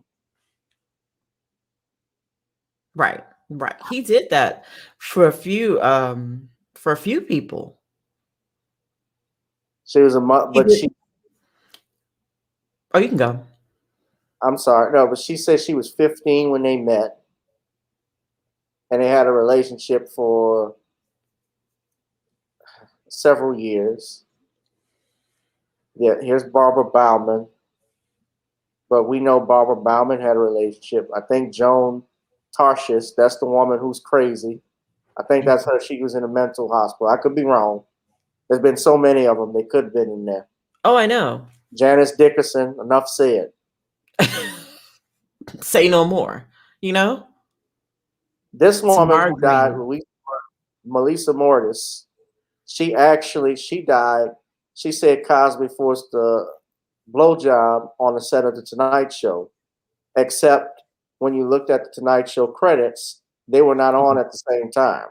Cosby wasn't there. I know. So somebody's not telling. She said she cut off all, but this woman here, she said she cut off all ties with Cosby at the age of 19. Even though he was paying her way through school. Correct. And Therese Serganese, she's another one.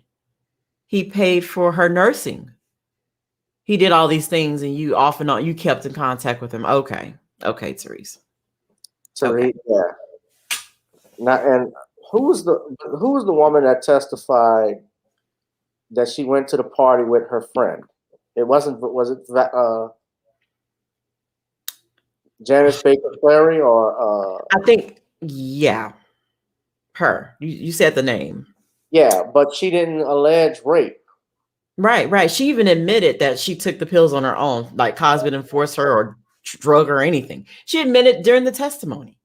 YC News was the only outlet that reported that, maybe aside from shout out to Stacey Brown, Black Press USA, but they're the only ones that reported that. Rowley didn't report it. I'm outside. Well, he wasn't there. Correction food. I'm everywhere. Just like it's crazy. I'm a man. I'm a pot roast.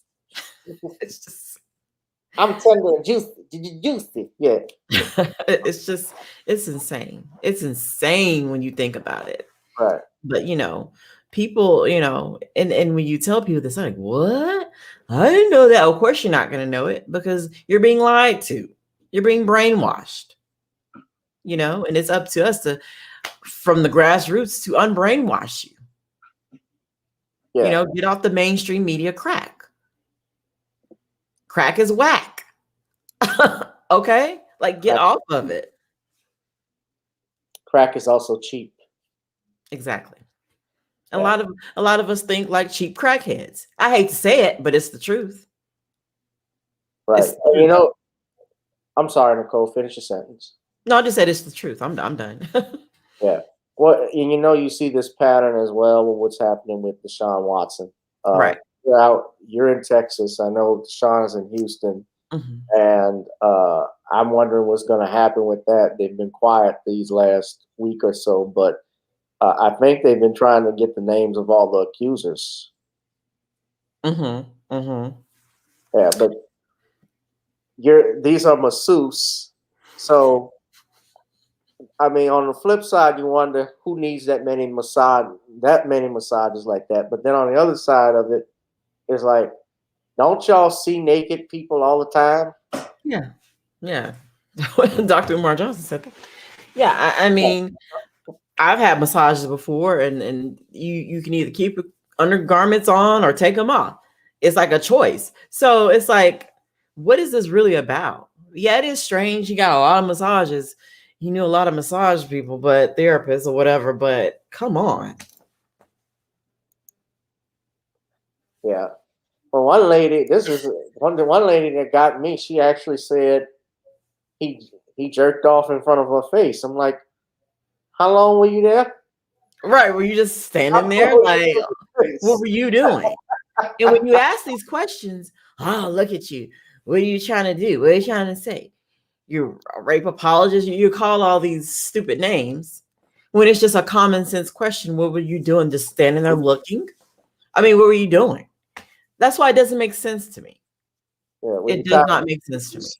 How fast was he? That's another question. Because if you were just tying your shoes and he did that, it's stupid. It's so stupid, Gavin. It makes no sense. Yeah, when you really sit down and you start looking at these accusations and stuff like that, I'm like, yep, that sounds fake. That sounds fake. That sounds possibly. You know what I'm saying? It just takes common sense. And I feel like a lot of people don't even have common sense. Common sense ain't common, as they say. Yeah. I'm just looking at this while I'm on TMZ, and I don't like TMZ, but the family had a press conference because they watched the rest of the body camera footage in the Andrew Brown shooting, and they said they claimed the killing was absolutely unjustified. They won't. Well, they'll release it within 30 days. Supposedly, the judge gave an order to release it in 30 days, but it doesn't mean that it won't be.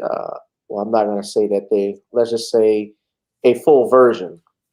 Right. Who knows? But right. But yeah, a lot has been going on, man. But I thank you for coming in here, Nicole, really, because I wanted to talk about this thing with Jaleel White and Cosby. Again, he's low-hanging fruit and doesn't surprise me. Right. Unfortunately, like I said, whenever the topic comes up with Cosby, I'm always going to tell the truth. This man was railroaded.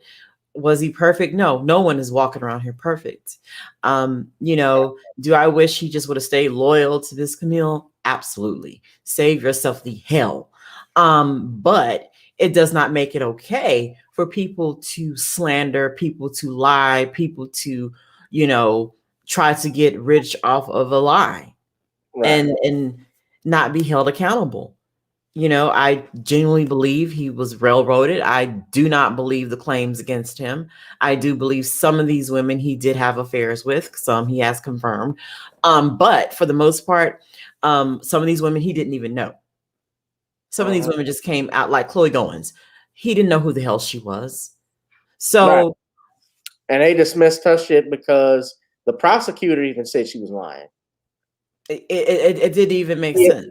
But she Garcetti was able to come back during that settlement and get money from it against his insurance company. So there you go. So this shows you it was about money. Right. It was about money. For a nice chunk of these women, it was about money. They were getting paid, all kind of stuff. We know this. And they're still out there doing little podcasts and this, that, and the third. Teresa is supposed to be somewhere here in Austin talking about it. I wish I could find out where she's at and tell her, you're wrong. You're wrong. You're full of it. You're wrong. Yeah. And you know it. Right. I'm going to check out this podcast too, because someone shared it. I think it was Jaleel on the Cosby page, where she goes in on Jaleel White, Jamie Foxworth. Yes, I heard it. It was eye-opening. It was eye-opening. She basically said that Jaleel was like a bully on the set. He locked her in a closet, turned out the lights.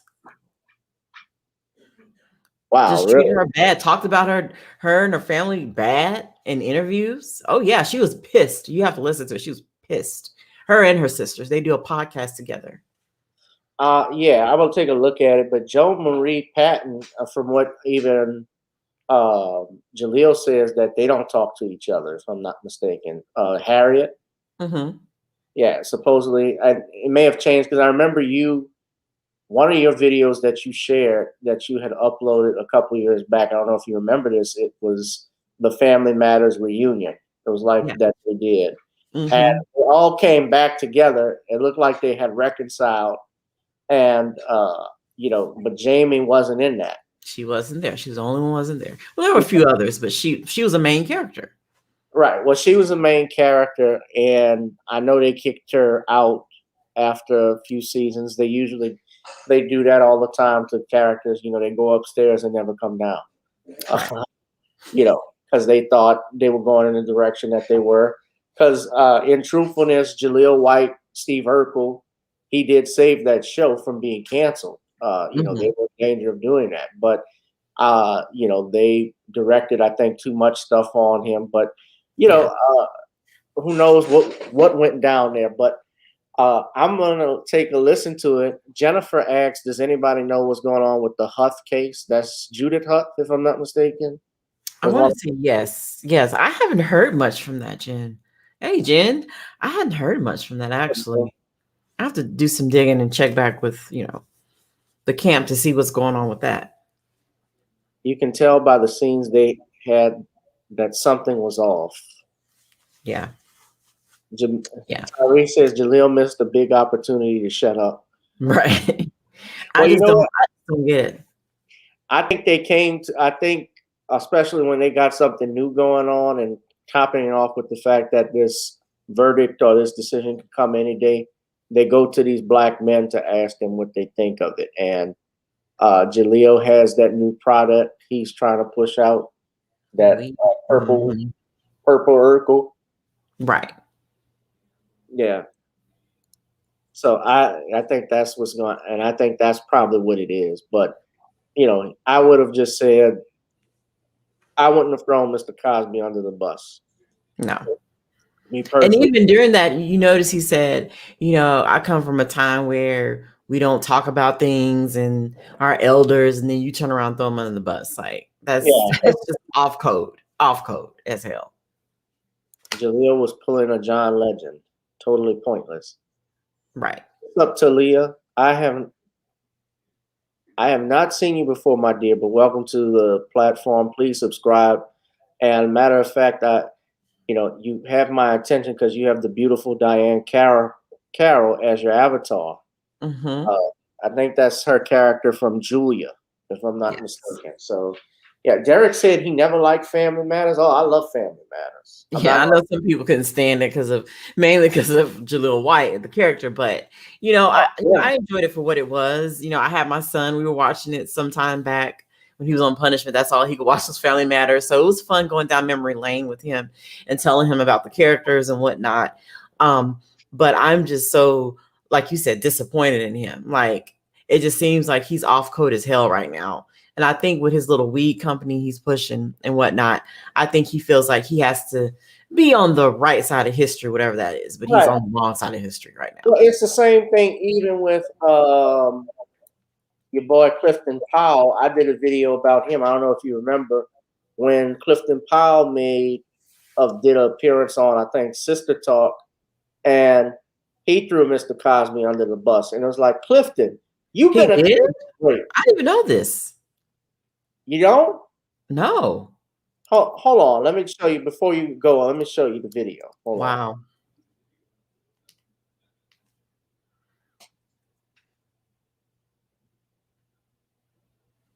If I can find it.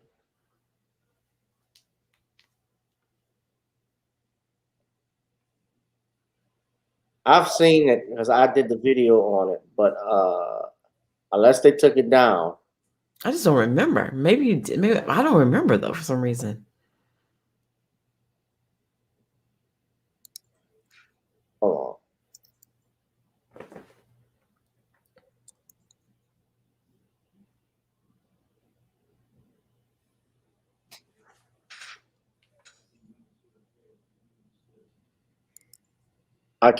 So I can't find a video, but here's the article. Yeah, this is from Sister.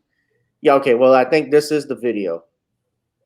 Okay. All right, so I did find it. Hold on, let me pause it.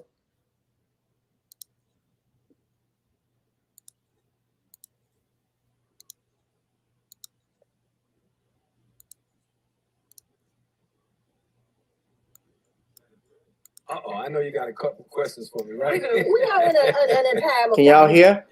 Yeah. What is your take on Bill Cosby? Period. Heavy, baby. Man, I gotta button my jacket up. Yeah. Well, I think Bill came up in an era where, some of the things that he did was apropos at the time. Mm-hmm. Drinking, Spanish fly and all the crazy stuff. I can't understand Bill being as well off as he was, having to, which he admitted to, drugging women. Mm-hmm. I love Bill Cosby. I think it is a tough, crazy business. Even the young lady he paid $3 million to was, as her girlfriend said, she tried to set him up. Wow. And some of the ladies have, backgrounds that are not so wonderful. Right. But I don't think that gives him the right to drug anyone. And so it's pros and cons on both sides, but he admitted to drugging those ladies. And I just think that goes too far. He did not. Oh my God. This is terrible. Hope he doesn't, pass away in prison. Right. Right. I mean, he's 80-something years old. It's a shame that he has to be incarcerated. It's just a terrible thing. Sad. Yeah, very sad. This is. Oh my God. Gavin, I had not seen that. Oh my. See, this is what I'm talking about. This is so dangerous. They have not done any research. They're just saying he drugged these women. Bill Cosby did not admit anywhere to drugging women. No, he did not. He did not. That is a lie. And you have these black people. This is what I'm talking about. The crackhead brainwashing. We don't research anything. This is why we're in the position we're in. We're so quick to just go along because massa said it's true. Mainstream massa media said he did it. Well, where did you read? What court document did you read that Bill Cosby admitted to drugging women? I've gone through many articles, the court documents, the deposition that's out there. Nowhere in it does he admit to drugging women. That is a flat out lie. And yeah, you're right. And yes, Jaleel, Clifton Powell, this is interesting. Clifton Powell was accused of rape. Yes. Clifton Powell was accused of rape, and y'all go look that up. Hold on, I'm gonna put it up right now. Now, I did not know about this. he was falsely accused of rape. That was back in 2012. He had a rape accusation against him. And I gotta take this ad block off. I hate when this happens. But this was back in 2012.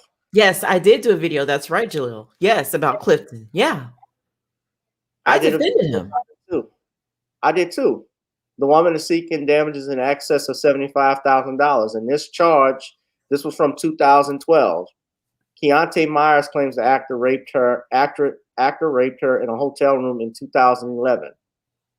Myers said she initially consented to sex with Powell, but asked him to stop when it became too rough. But the case got thrown out. And he told TMZ, hold on, here's the video right here. I gotta play this. It's been the worst time of my life, Joe. Somebody accused me of raping them or hurting them. I have a 22-year-old daughter. I would never hurt anyone. And somebody I knew for a whole year. And I'm just glad that my fans, my family, TMZ, my attorneys supported me through this whole ordeal. It's been the most emotional ordeal I've ever been through since my father died in the 80s. I've lost work because of it. You know, my reputation has been basically ruined, and I have to go about the business of trying to fix my reputation. So you believe this did affect your career? You have a very prominent career in Hollywood, so many great roles that we all grew up watching. I feel like some jobs just went away. Some jobs, I was working one show, which I can't name. I thought I was going to be there about 7 or 8 episodes. After the second episode, it went away because people are reading on, certain sites, and I can't mention those sites because I may have to deal with those sites legally. They read it like I was arrested, accused, and already, framed. I mean, not framed, but guilty. And basically what it was a civil case. And sometimes people have to really do their research like you guys did. I want to say thank you to TMZ. Oh my God. The irony. Called the New Orleans Police Department, were privy to my police report that said, they asked her, were you coerced, intimidated, or forced to commit any sexual act with Mr. Powell? And she replied, no. And TMZ, the only news outlet that got it right and said Clifton Powell falsely accused. So I want to thank you guys for that. Do you hear this? Do you hear this? I heard it. Look at him. He's sitting up here crying, Gavin.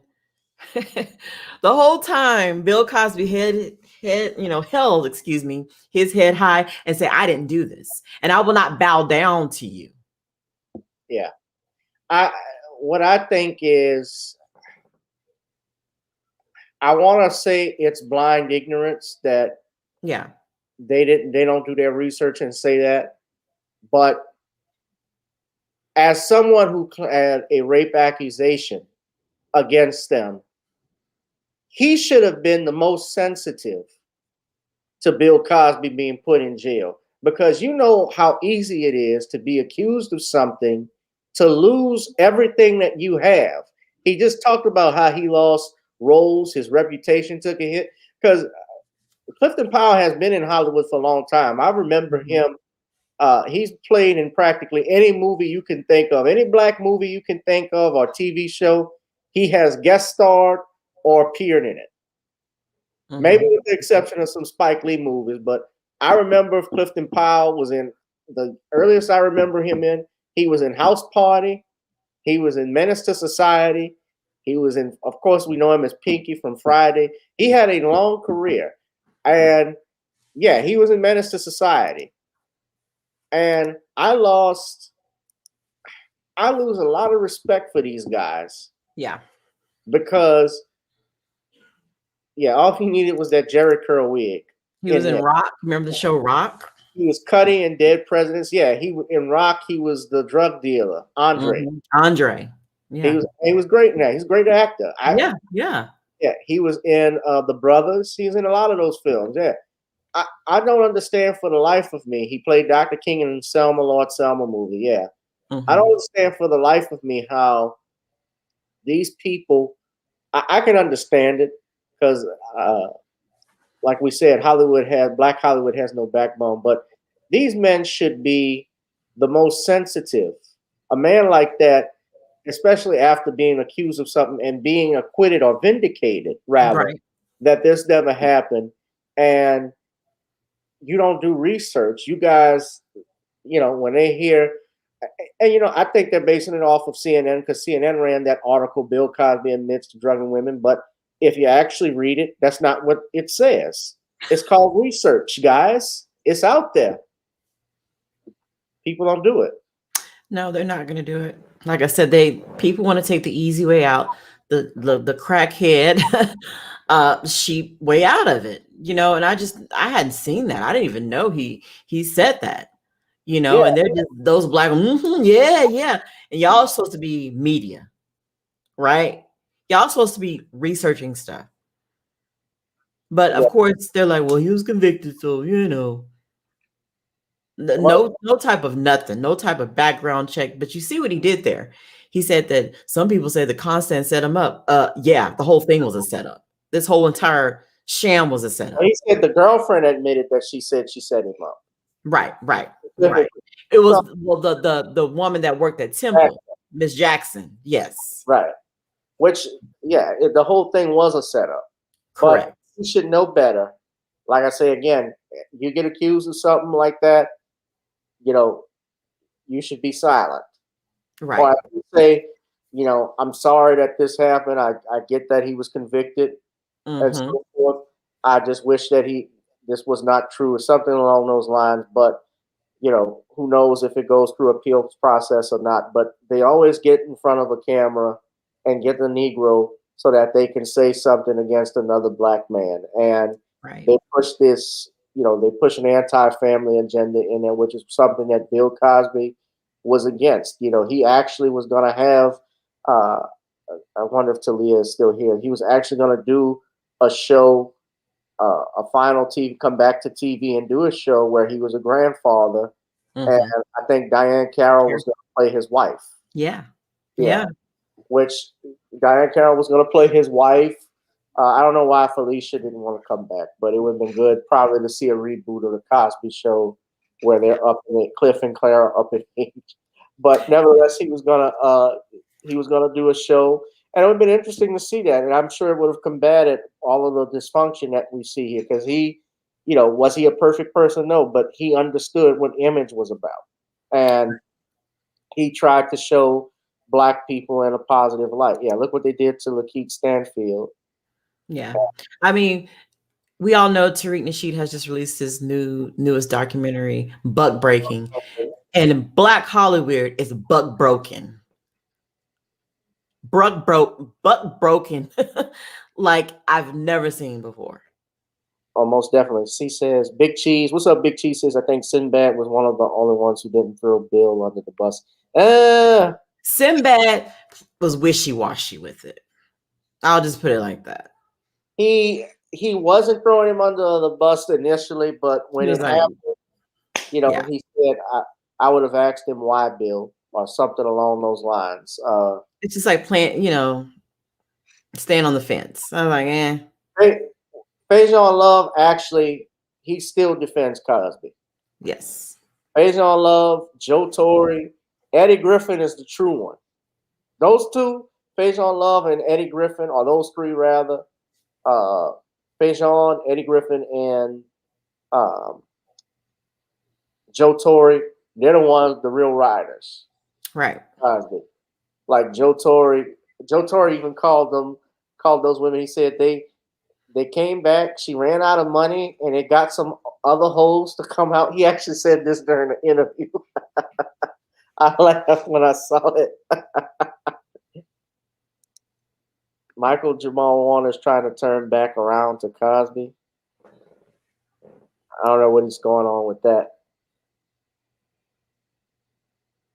Now, I don't know any of these black celebrities, but while walking through the corridors of fame, it seems as if their souls have been compromised. Yeah, buck broken. That's what that is. Yeah, they have to go along with the agenda. You know, I really believe that a lot of them don't believe this, but they're scared to come out and defend him because they don't want to look like, oh, you're a rape apologist, you're this, you're that. So they just don't say anything. And then those who do say something in the negative, you know, they're put on blast and they're out there and the media shows them. And it's just like, I couldn't do it. I don't care how I felt about them. I couldn't do it. It's just a code of conduct, code of ethics. You don't do that. I'm sorry. Did Debbie Allen threw Bill under the bus? That's what I've heard. That's what I've heard. She's, you know, I don't know her exact statement, but this isn't the first time I've heard this. And Phylicia Rashad is her sister, so I don't get that disconnect. But hey, you know, I don't get along with Bill. My brother and I don't get along on everything, so I mean, it happens. Yeah, but yeah, it happens. You know, and Phylicia, she personally worked with Bill, so I can get her connection deeper to Bill than Debbie. So that makes sense. He gave Debbie the executive producer role to a successful spinoff that at one point was even #1 with the Cosby Show. When the Cosby Show went off the air, Different World debuted at #1 at one point. That's how they all paid him back, right? That's how they paid him back. Yeah, well, Debbie Allen, she's always seemed that doesn't surprise me because she did some stuff back in the day when Amistad, that movie came out. She was executive producing on that and was kind of, I don't want to say mammying it up with Steven Spielberg, but it was just like, okay, it's enough. I get you. Yeah, but doing too much. You're doing too much, yeah. But she blamed Bill Cosby for not being able to reboot A Different World. They didn't want to reboot it. Why would she blame? When did she try to do this? Like now? In 2014, they were trying to do a reboot. Sinbad even talked about it, of A Different World. And because Cosby created that show, they would have to obviously pay him some money to do a reboot of it because he owns the rights to those characters in that show. But Debbie, and so I think around that time when they were getting ready to do that, that's when that whole thing started. But remember, Warner Brothers, I believe, has some say in the rights of rebooting that. So because you may be the owner and you may be the creator of a show, but you don't have the distribution rights to it. And that's an issue. So, and plus they weren't I don't think they would do it now because of its connection to Bill Cosby. Right. Anyway, but he gave all of those people chances in Hollywood. Lisa Bonet got her start because of him. Jaleel White. Jaleel was about to be cast as Rudy. Yeah. But he wanted it, he wanted it to mimic his family, just like Ray Romano mimics television family, mimics his. Right. That's right. It's just sad. Yeah. Nicole, before we get on out of here, I had some good news. I joined the crew. I'm proud to say, everyone, that I got blocked by Roland Martin. Have you been blocked by him? I don't even know because I don't even go to his page like that, so I don't even know. I don't even care if I am. Well, I talked about it Sunday. Yeah, I got blocked. I was like, okay, I don't care, but I mean, he was still talking about people. on his platform, and I'm like, nobody was listening to you anyway. And he tells a Godzilla ass lie that he gets 20 million, 30 million people. I know that's a lie. I get 20 million, 30 million viewers. Yeah, you shouldn't be on YouTube. You should be a network, a major network. I don't believe that crap. No. What else? Do we have anything else? Any news you want to tell anybody? No, it's just been pretty much, work for me. So nothing right now. But I do look to come back live Sunday, and do like my usual weekend rundown. It's the end of the night, so I'm like tongue tied, can't talk, but I need some water. My lips going dry like I know, right? I gotta drink some water too. Yeah, but I'm good. I'm just, Kyrie X Roland blocked you, Gavin. That's hilarious. Yep, yes. I've been knighted by the ascot. Yep. But I mean, look, Professor Black Truth and who was it? Black Authority. I mean, they roast his ass all the time. Especially Vicky Dillard gave him that work. Oh yeah, it's so funny. It's so funny to see them going in. But yeah. I just don't even give it the energy. I just don't give it the energy. Yeah, well, Harvey knows about him because he was up in Chicago on WGN, right? Right. But Roland actually did. He studied at the seminary up in Shreveport, Louisiana. He's got family and stuff up here. But yeah, I met him once, and he was a jerk then, and he's a jerk now. So good riddance. He blocked me. He did me a favor. Right. I actually got more. I tweeted that response out where it showed I was blocked, and I actually picked up about 40 or 50 new followers on Twitter. So, he did me a favor. Right. Guess it was a good thing, huh? Yeah. Manipulator taking motherfucker. Excuse me. Media. I'm a man. I'm a biscuit. Yeah. All right. Well, I didn't have anything else. I guess you guys can check out the Bill Cosby is Innocent page that Nicole and so many others have worked on. We've gathered so much information on that. And you can follow her on Twitter at Black Liberation 84. By the way, if you want, put your Cash App in, Nicole, so if somebody can drop something, huh? Oh yeah, it's I don't even know how do I. It's just $ DNL 1984. $DL 1984. DNL 1984. Oh, DNL. Mm-hmm. All right, hold on, I'm gonna put it right there. Yeah, Roly Poly is getting more views than the WWE. Yeah, right.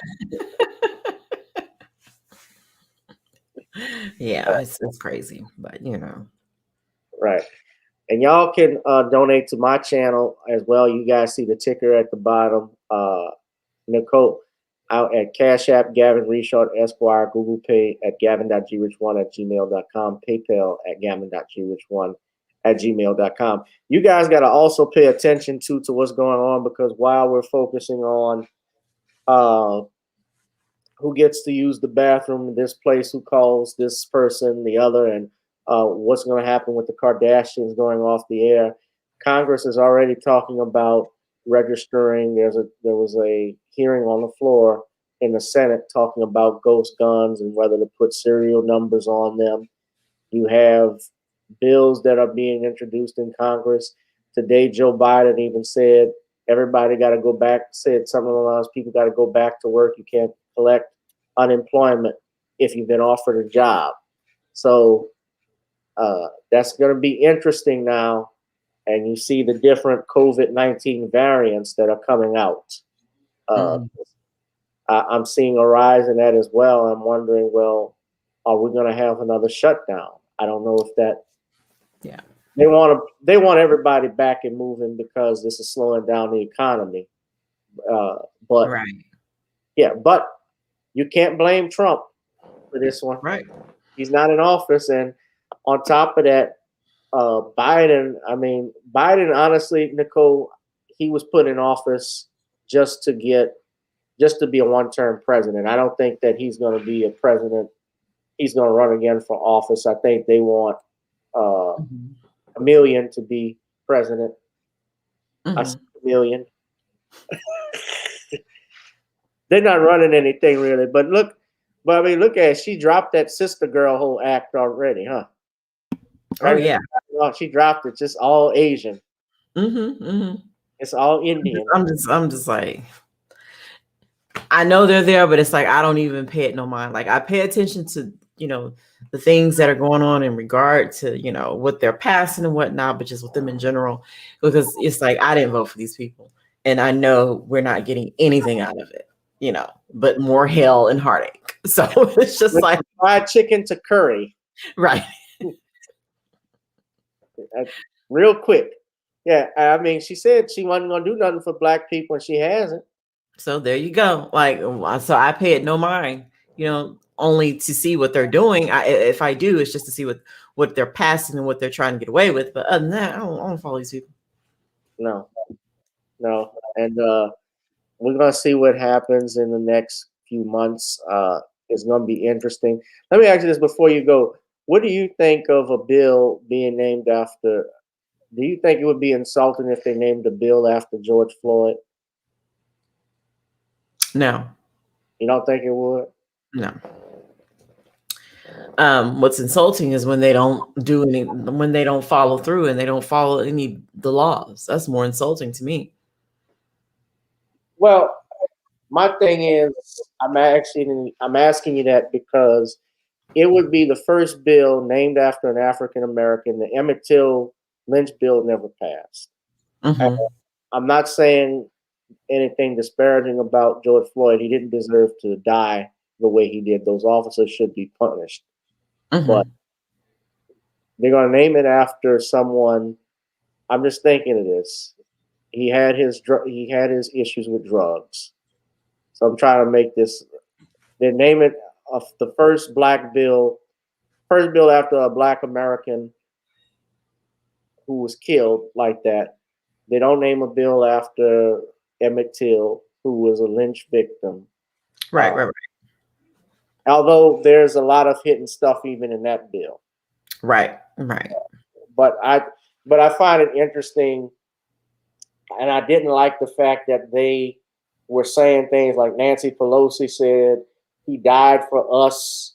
His girlfriend even said that, which is the biggest pile of bullshit I've heard in a long time. Right. Murdered. Right. He was murdered. He didn't ask to die that day. He wasn't like signing up to be killed that day. No, when you sign up and join the military to fight for your country. Exactly. That's fighting for your rights, not being killed, handcuffed on the street, begging for air. Exactly. You know, like I said, it wouldn't bother me because I think it's more focused on, you know, making sure that no one else, well, I don't even want to get into that, but they need to be held accountable. Oh, yeah. You know what I'm saying? Making sure that doesn't happen to someone else, you know, but these people, they don't follow their own laws. So it's almost like, to me, it's like, are you going to follow through and use this bill or these laws? And, you know, we see how they treat us. Just watch what's going to happen at the sentencing, guys, that's coming up. Yep. This is not over with. Absolutely. Just watch the sentencing and watch what happens. So, Nicole, I thank you, dear, for being here with me. And look, I got 50 people that's watching right now. Probably more than that. We know it's YouTube, it's ScrewTube. So, yep. Yeah. Now, no, thank you for inviting me. You know, I know I've been meaning to come on and be on here, but you know, during the week I'm like all over the place. So usually Tuesdays are when I'm at home, or Fridays sometimes. But yeah. I thank you for inviting me, and I'm, like I said, we'll do it again. And I'm just, you know, all over the place. So forgive me. No problem. I thank you for being here. I thank you for coming in. I know it was sort of last minute because I asked you today. Hopefully Andrew gets better because I would have loved to have him come on and give his legal input on this stuff, on things. But you were great. It was good to have you come on, and happy birthday, AJ. So, Oh, thank you. Thank you so much. I'll make sure to tell them. Thank you, guys. all right, and a lot of people saying they enjoyed tonight. We learned a lot too, but a lot of people didn't know about that thing with Clifton Powell. So that was I that didn't was even know about it. yeah. I was glad I shared that with you because a lot of people didn't know that. But yeah, but thank y'all for tuning in. You please donate to the Cash App at the bottom, Gavin Rashad Esquire, or Google Pay, gavin.grich1@gmail.com. And also be sure to support our sister at her Cash App, BNL1984. Her Twitter handle is BLK Liberation 84, BLK Liberation 84 on Twitter. And her YouTube channel is Nicole's View. And she has thousands of subscribers that tune in every day to get her talk on commentary on what's going on in the world. So you guys tune in. This was a great show, and I really appreciate it. Again, Nicole, thank you so much. This has been another edition of Gavin Rashad Presents with Hot Random Topic Tuesdays. Whoever you are, wherever you are, I hope you are blessed and doing safe. I'll holla. Peace and blessings, guys. Bye.